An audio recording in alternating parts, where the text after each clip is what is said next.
Baru-baru ini, terdapat sebuah video viral yang berisi pengakuan seseorang yang mengatakan matanya terluka hingga berdarah akibat didorong petugas penyekatan PPKM.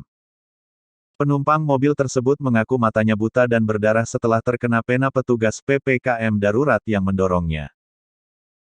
Dari hasil penelusuran berbagai sumber, ia bersama sopirnya diketahui nekat menerobos pos penyekatan pemberlakuan pembatasan kegiatan masyarakat (PPKM) darurat di perbatasan Padang Kabupaten Solok, Jumat tanggal 16 Juli tahun 2021 malam.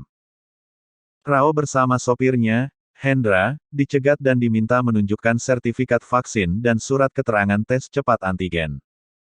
Betul dia datang dari arah Solok menuju Padang. Kita minta dokumennya, tapi tidak bisa. Kemudian kita minta putar balik, namun dia menolak sehingga terjadi cekcok, kata Kapolsek Lubuk Kilangan Padang AKP Lija Nesmon seperti dikutip Kompas, Sabtu, tanggal 17 Juli tahun 2021. Menurut Lija, tiba-tiba pelipis Rao berdarah. Namun, ia tak mengetahui dari mana asal darah tersebut. Kita suruh dia balik ke mobilnya, kemudian dia balik lagi dengan wajah berdarah. Katanya matanya ditusuk pena oleh petugas, kata Lija yang kebetulan ikut dalam operasi penyekatan itu.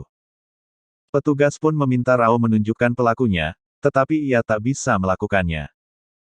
Bukannya memberi penjelasan kepada petugas, Rao justru membuat video dan mengaku berlumuran darah karena ditusuk petugas penyekatan.